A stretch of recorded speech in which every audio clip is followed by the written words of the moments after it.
आज कंप्यूटर और mobile phone प्रयोग करने वाले शायद ही कोई ऐसे व्यक्ति होंगे जो एप्पल कंपनी के संस्थापक स्टीव जॉब्स को नहीं जानते होंगे। उनके द्वारा बनाए गए आईफोन और आईपैड सीरीज के स्मार्टफोन्स ने मोबाइल प्रौद्योगिकी में क्रांति ला दी है।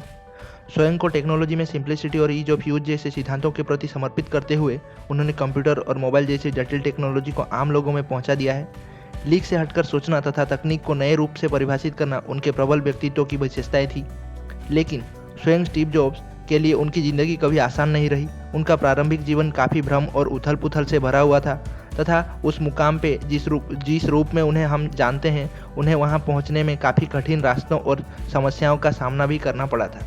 तो दोस्तों, आज हम आपको इसी वीडियो में पूरी जानकारी देंगे और उनकी पूरी बायोग्राफी आज हम आपको बताएंगे। तो प्लीज़ चैनल से जुड़े रहें और चैनल को सब्सक्राइब कर लें और इस वीडियो को अंत तक जरूर देखें। चलिए शुरू करते हैं।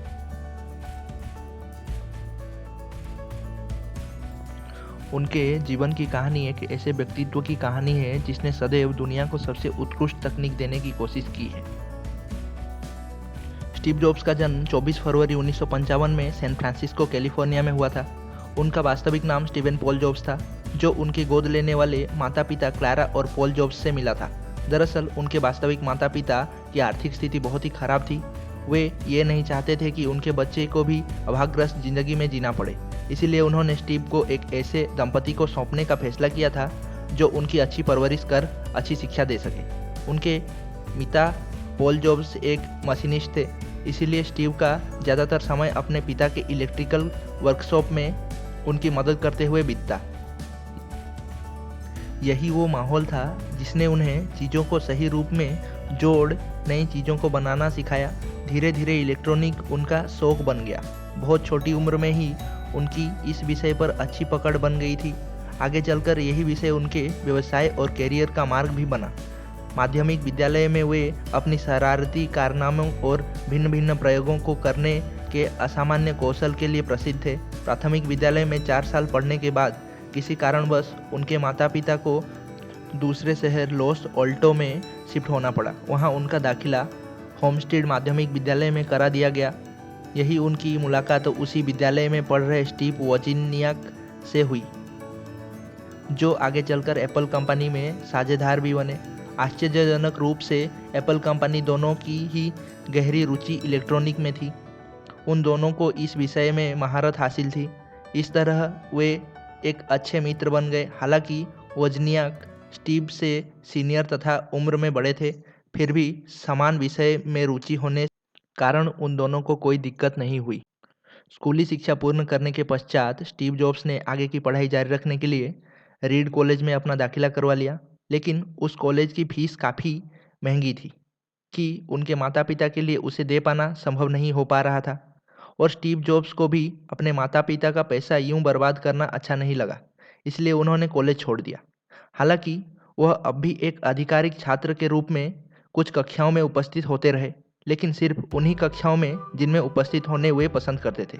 उन दिनों पैसों की कमी के कारण वे अपने हॉस्टल के कमरे का किराया नहीं दे सकते थे, इसीलिए दोस्तों के कमरे के फर्श पर ही सो जाया करते तथा कोक की खाली बोतल का वापस दुकान में पहुंचाया करते थे, जिसने उन्हें कुछ पैसे मिल जाते और खाने के लिए पास के ही हरे कृष्णा मंदिर में चले जाते, जहां उन्हें मुफ्त में भोजन मिल जाता। इसी दरमियान वे सुलेखन यानी कि कैलीग्राफी सीखने लगे। वहाँ उन्होंने कंप्यूटर में प्रयोग किए जाने वाले विभिन्न प्रकार के टाइपफेस, फ़ॉन्ट्स और लेआउट के विषय में सीखा तथा एक से बढ़कर एक नए फ़ॉन्ट्स और डिज़ाइन बनाए। एप्पल के कंप्यूटर्स में जो आज बेहतरीन टाइपोग्राफी देखने को मिलते हैं, वह स्टीव्स के इसी कैलीग्राफी कोर्स के देन है। बेहतरीन डिज़ाइन ही वो चीज़ है जिससे लोग एप्पल कंपनी के किसी भी उत्पाद को इतना पसंद करते हैं। वर्ष 1972 में जॉब्स का पहली नौकरी एक वीडियो गेम्स बनाने वाली कंपनी अटारी INC में मिली। वहाँ उन्होंने कुछ वर्षों तक काम किया, लेकिन जैसा कि होता है, हर इंसान की ज़िंदगी का एक आध्यात्मिक पक्ष भी होता है और उसे पाने का हर किसी का तरीका भी अलग होता है। स्टीव के आध्यात्मिक पूर्ति का स्थान भारत था। अटारी INC में काम करते 7 महीने भारत में रहने के पश्चात वे दोबारा अटारी INC में काम करने के लिए सैन फ्रांसिस्को लौट आए। यहीं पर उनके दोस्त वोजिनियाक ने 1976 में एप्पल का पहला कंप्यूटर बनाया था। एप्पल का यह पहला कंप्यूटर स्टीव जॉब्स के ही घर के गैरेज में उनके और योजनियाक के साझेदारी के बाद बनाया गया था। स्टीव जॉब्स का कहना था कि कंप्यूटर बनाने की प्रेरणा उन्हें तब आई जब उन्हें खुद के लिए एक निजी कंप्यूटर की ज़रूरत महसूस हुई। वे उस समय के बाजार में मौजूद कंप्यूटर्स को खरीदने में समर्थ नहीं थे तथा साथ ही ये आकार में बड़े और प्रयोग करने में कठिन थे। उन्हें आम लोग आसानी से प्रयोग नहीं कर सकते थे। इस काम को आगे बढ़ाने के लिए उन्हें इंटेल कंपनी से रिटायर्ड इंजीनियर माइक मैर्कुला से सहयोग राशि प्राप्त हुई। जॉब्स ने अपने माता पिता और प्रेमिका ब्रेन के लिए एप्पल कंप्यूटर का एक नमूना भी तैयार किया था। आधिकारिक रूप से एप्पल कंपनी की स्थापना स्टीव और उनके मित्र वोज़नियाक ने 1976 में की, जिसका उद्देश्य प्रारंभ में बनाए गए व्यक्तिगत कंप्यूटर एप्पल वन को बेचना था। उसको पहली बार सैन फ्रांसिस्को में होमब्रू कंप्यूटर क्लब में पेश किया गया था। कंपनी के शुरू के 5 सालों में ही उसका राजस्व 700% से भी ज़्यादा औसत बढ़ता गया। 12 दिसंबर 1980 को पहली बार कंपनी का IPO बाजार में उतारा गया, जिससे एप्पल एक सार्वजनिक कंपनी बन गई। उस समय उसके एक शेयर की कीमत लगभग $22 थी। साथ ही फोर्ड मोटर्स कंपनी के बाद एप्पल अपने IPO से सबसे अधिक पैसा प्राप्त करने वाली कंपनी बन गई थी। और यही नहीं, एप्पल इस IPO ने विश्व के किसी को उद्योग से ज़्यादा लगभग 300 व्यक्तियों को रातों ही रात करोड़पति बना दिया।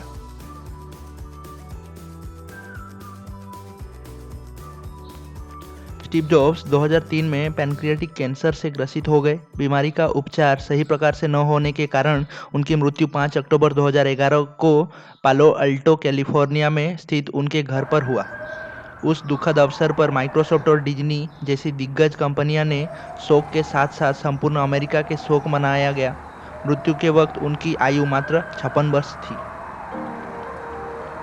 स्टीव जॉब्स के बारे में हम आपको अभी कुछ तथ्यों के बारे में बताएंगे। तो स्टीव जॉब्स जैविक रूप से आधे अरबी थे, क्योंकि उनके पिता मूल रूप से अरब से थे और माता अमेरिका से। जॉब्स पेसिटेरियन थे। इसका मतलब ये है कि वो मछली के अलावा किसी और मांसाहार का सेवन नहीं किया करते थे। एप्पल कंपनी के सह संस्थापक स्टीव वोज़नियाक के अनुसार स्टीव को प्रोग्रामिंग के विषय में कोई जानकारी नहीं थी। उन्होंने कभी कोडिंग नहीं की। एक बार अमेरिका के राष्ट्रपति बिल क्लिंटन ने स्टीव जॉब्स को एक रात व्हाइट हाउस में बिताने का आमंत्रण दिया था। उनके निधन के एक दिन बाद 16 अक्टूबर 2011 को कैलिफोर्निया के राज्यपाल द्वारा उस दिन को स्टीव जॉब्स डे के रूप में मनाने की घोषणा कर दी गई थी। तो दोस्तों, आशा करते हैं कि हम आपको उनके बारे में कुछ जानकारी दे पाए हैं। तो चैनल को प्लीज़ सब्सक्राइब करके रख लें। आपको नेक्स्ट वीडियो में भी बहुत सारी जानकारी मिलने वाली है। तो थैंक यू एंड नमस्कार।